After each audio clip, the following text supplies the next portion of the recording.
The question of who should be the national hero of the Philippines, Jose Rizal or Andres Bonifacio, has long been a subject of debate. Both figures played crucial roles in the struggle against Spanish colonization, yet their approaches to achieving freedom were markedly different. Rizal used his intellect and writings to inspire nationalism, while Bonifacio led an armed revolution. This document explores the historical context, arguments for each leader, and the influence of American colonial rule in the selection of the country's national hero. The late 19th century was a period of great turmoil in the Philippines. The country had been under Spanish colonial rule for over 300 years, and resentment was growing among Filipinos. The Spanish government ruled with an iron fist, imposing heavy taxes, forced labor, and severe punishments on the native population.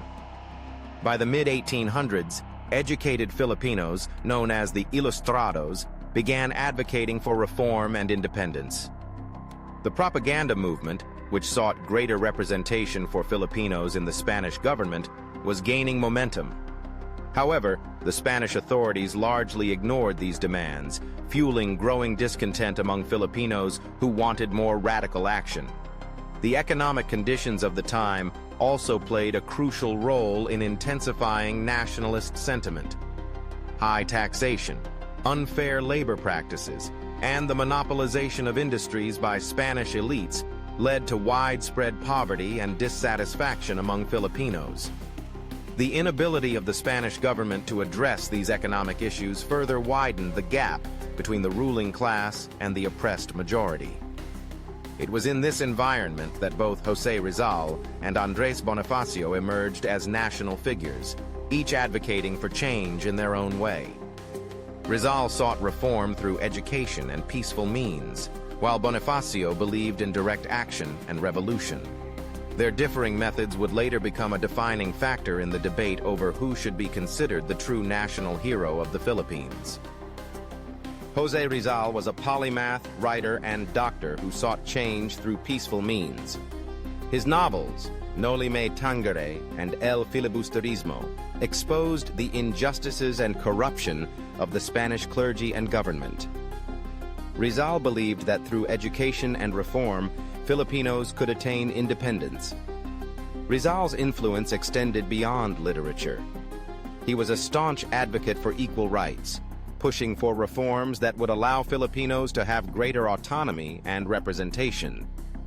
His travels across Europe and his interactions with intellectuals of the time helped shape his ideas. He became an active member of the propaganda movement, a group of expatriate Filipinos in Spain who were advocating for political and social reforms in the Philippines. However, Rizal's peaceful approach was not well received by Spanish authorities, who saw his writings as a direct threat to their rule. He was arrested and exiled to Dapitan, where he continued his work by educating local communities and engaging in scientific research. Even in exile, Rizal remained committed to his belief that Filipinos could gain their freedom through knowledge and reason rather than violence. Rizal's execution on December 30th, 1896, at Bagumbayan, now Luneta Park, solidified his status as a martyr. His death ignited the flames of the Philippine Revolution, proving that ideas and words could be just as powerful as weapons in the fight for freedom. Unlike Rizal, Andres Bonifacio believed that freedom could only be achieved through armed struggle. Inspired by Rizal's works, Bonifacio founded the Katipunan, a secret society that aimed to overthrow Spanish rule through revolution. Born to a lower-class family, Bonifacio did not have the same formal education as Rizal, but he was highly intelligent and well-read. He was influenced by works such as Victor Hugo's Les Miserables and Jose Rizal's Noli Me Tangere. His leadership skills and passion for freedom made him a natural leader in the revolutionary movement. Bonifacio led the first major revolt against Spanish rule, known as the Cry of Balintawak, or Cry of Pugadlawin, in August 1896.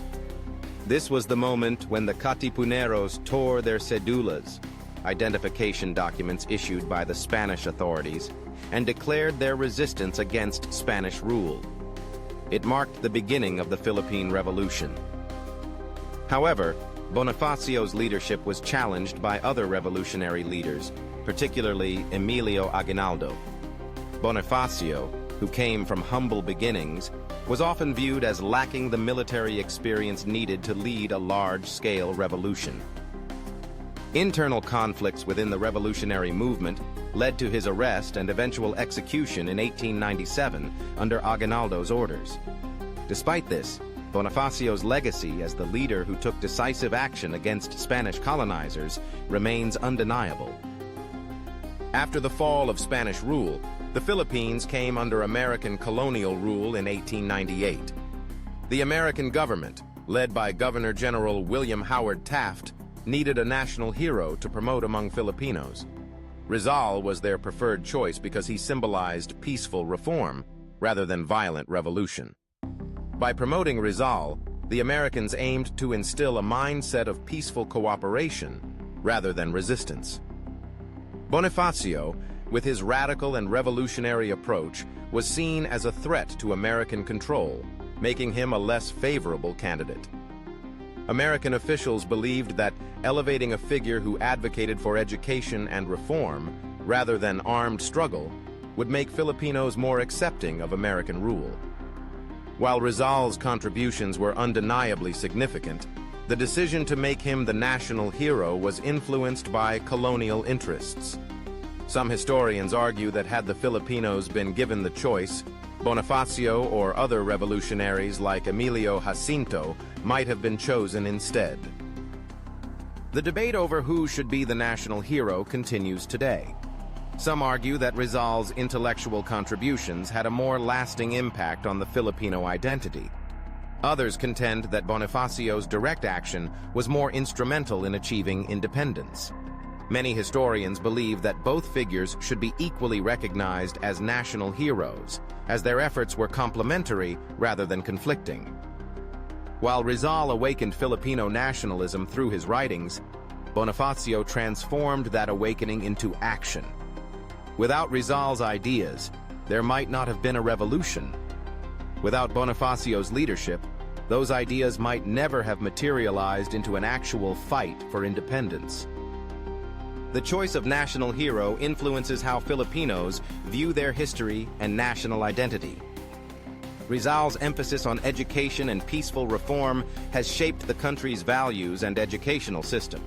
However, Bonifacio's revolutionary spirit remains an inspiration for social movements and activism in the Philippines. Modern Filipinos continue to draw lessons from both leaders.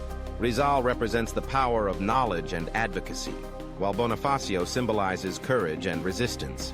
Both figures remain relevant in contemporary discussions about patriotism, governance, and national unity. Both Jose Rizal and Andres Bonifacio played vital roles in the Philippine struggle for independence. Rather than choosing one over the other, it is essential to acknowledge that both Rizal and Bonifacio were heroes in their own right. The Philippines' journey to freedom required both intellectual awakening and direct action, making both figures essential in the country's history. Who do you think should be the national hero of the Philippines? Let us know in the comments. If you enjoyed this discussion, don't forget to like, share, and subscribe for more historical content. Thank you for your support.